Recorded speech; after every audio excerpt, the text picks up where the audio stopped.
Welcome back to Religious Studies Podcast. Today we're diving deep into a fascinating corner of the Qur'an, Yeah. the intersection of chaos, transgression, and otherworldly beings. Right. And as always on the deep dive, this deep dive is generated with AI, That's right. drawing on a stack of sources chosen just for you. Exactly. And everything we talk about has been verified by our expert, Bastian Freiburg.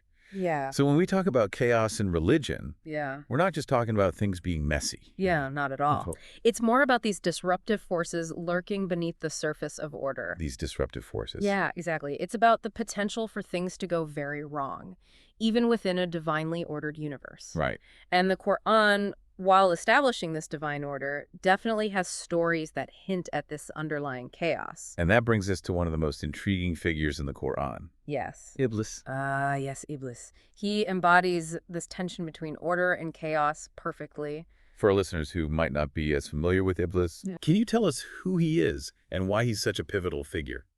Well, Iblis is often translated as Satan, but his story in the Quran is much more nuanced than that. Okay. He's this powerful being who refuses to bow down to Adam when God commands it, essentially challenging God's authority. Challenging God's authority. Yeah, and this act of defiance transforms him into Shaitan, the embodiment of rebellion and temptation. That's right. And it's this refusal to bow that sets the stage for humanity's fall from grace. Exactly. What I find fascinating is that Iblis's origins are shrouded in mystery. Yes. Was he an angel or a jinn? Right. And why is this distinction so important? That's a debate that has puzzled Islamic scholars for centuries. The Quran itself doesn't explicitly state Iblis's origin. Okay. But this ambiguity isn't accidental.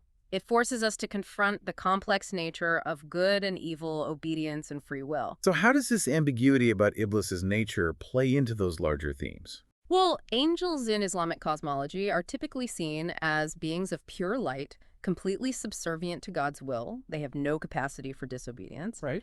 Jinn, on the other hand, are made from smokeless fire. Okay. And they have free will, meaning they can choose to follow God or rebel against him. That makes the whole story even more complex. It does. So if Iblis was an angel, his rebellion would represent a complete disruption of the divine order. Yes. But if he was a jinn, it raises questions about the limits of free will and the consequences of choosing to disobey God. Precisely.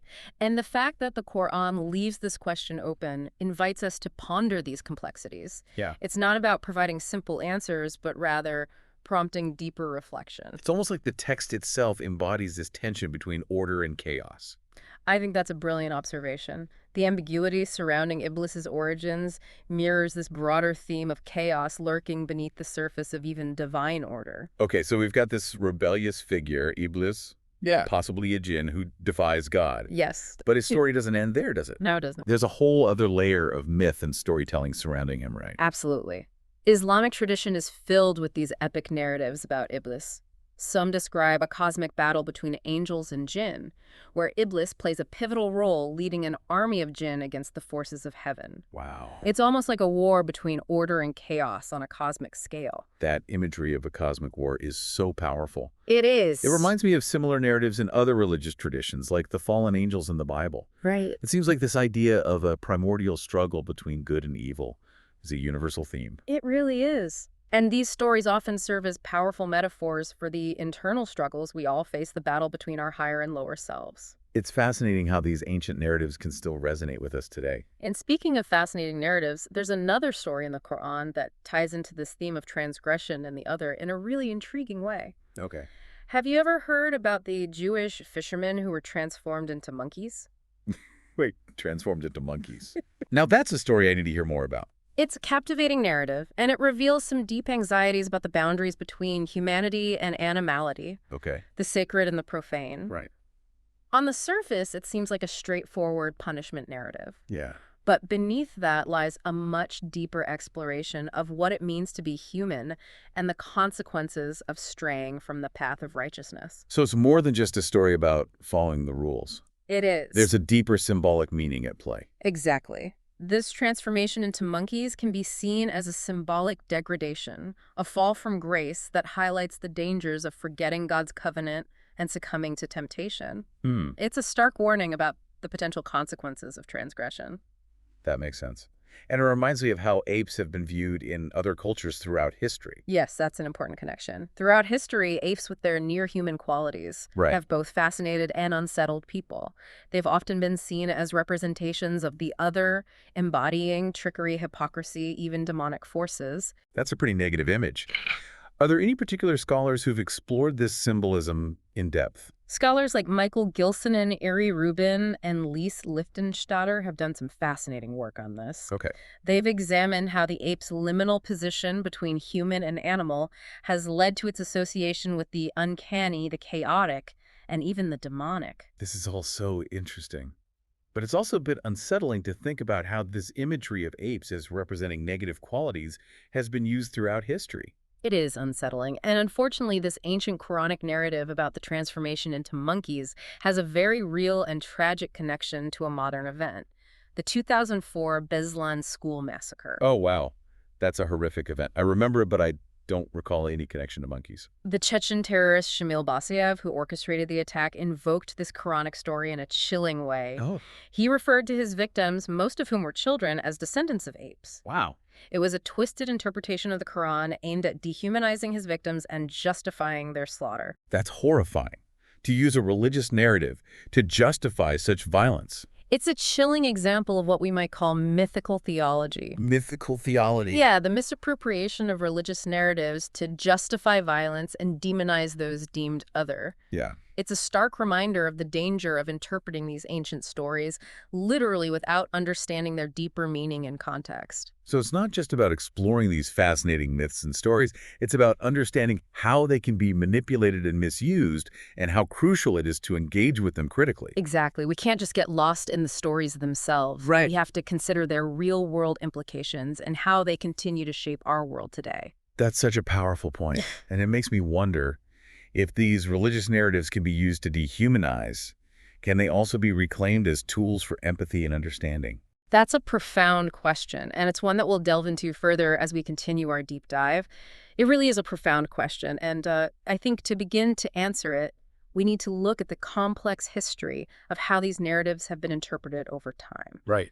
Take, for instance, the story of the Jewish fishermen transformed into monkeys. Right. We were just discussing that. You mentioned that there's a debate among scholars about whether that Quranic punishment should be taken literally. Exactly. Traditional Islamic scholars have largely interpreted the story, literally emphasizing the absolute power of God to enact such a transformation as both punishment and a display of his might. But I imagine more modern interpretations might take a different approach. They do. Modern scholars, like Rashid Rida, for example, argue that the transformation should be understood metaphorically. It's not about a physical change, but a spiritual or moral degradation. It's less about bodies turning into monkeys and more about losing certain human qualities. So they become like monkeys in their behavior or character, Right. losing their humanity and becoming more base and animalistic. Precisely. And this metaphorical interpretation opens up a whole new way of thinking about the story.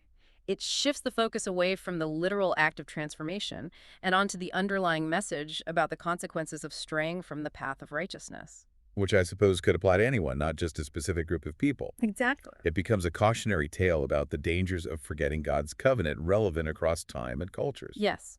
It speaks to the human tendency to fall into temptation to forget what's truly important. And this idea of remembering is so central to the Quran. You're referring to dhikr, right? Yes. The practice of remembrance or mindfulness of God? Exactly. The Quran repeatedly emphasizes the importance of dhikr. It's about staying connected to the divine, to the source of order and goodness. And it's through this constant remembrance that we can resist the chaotic influence of figures like Iblis. So in a way, Iblis embodies forgetting, giving in to those base desires and impulses that lead us away from the divine. That's a very insightful way to put it. And this struggle between remembering and forgetting, between order and chaos, plays out not just in these ancient narratives, but in our own lives every single day. It's a timeless struggle, isn't it? This constant push and pull between our better angels and those darker impulses. It is. But that brings up a really important question. If these narratives have such power, and as we've seen, can be misused so horribly, how should we be approaching them today? That's a vital question to consider, especially in our modern world where these stories continue to have such a strong impact. What steps can we take to ensure we're engaging with them responsibly and thoughtfully, not just getting swept up in the narrative? Well, I think awareness is key. We need to be aware of the power these stories hold, both to inspire and to harm. And we need to cultivate a sense of critical thinking when encountering them. So questioning assumptions, considering different interpretations, and acknowledging the historical and cultural context are all crucial. Absolutely. It's about approaching these texts with humility, curiosity, and an open mind. And it's about engaging in respectful dialogue, even when encountering interpretations that challenge our own beliefs. It sounds like this kind of mindful engagement could be a powerful tool for building bridges instead of walls. Precisely. Because at their core, these stories are reflections of the human experience of our shared struggles with faith, doubt, and the search for meaning in a world that often feels chaotic and unpredictable. That's a beautiful way to put it. It reminds us that despite our differences, we're all connected by these fundamental human experiences. And perhaps through a thoughtful and compassionate engagement with these narratives, we can find ways to tap into that shared humanity and foster greater understanding and empathy across cultures and perspectives. That's a powerful and hopeful message. And it seems like a perfect place to wrap up our exploration. Yeah, it really is a perfect note to end on. Our deep dive into chaos, transgression, and otherworldly beings in the Qur'an has been an incredible journey. It certainly has. And I hope it's provided you, the listener, with some new perspectives and maybe even challenged a few assumptions. It's definitely given me a lot to think about.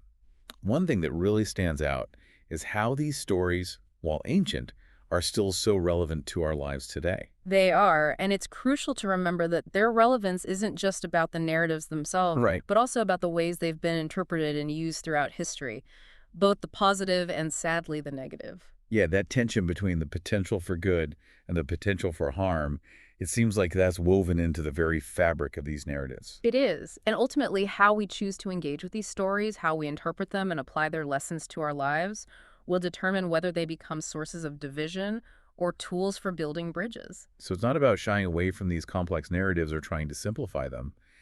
It's about leaning into that complexity, Right. embracing the challenge of critical thinking and open-minded dialogue. Exactly, because through that process of engagement, we can uncover deeper layers of meaning, challenge our own biases, and discover new ways to connect with each other across differences. That's such an important message.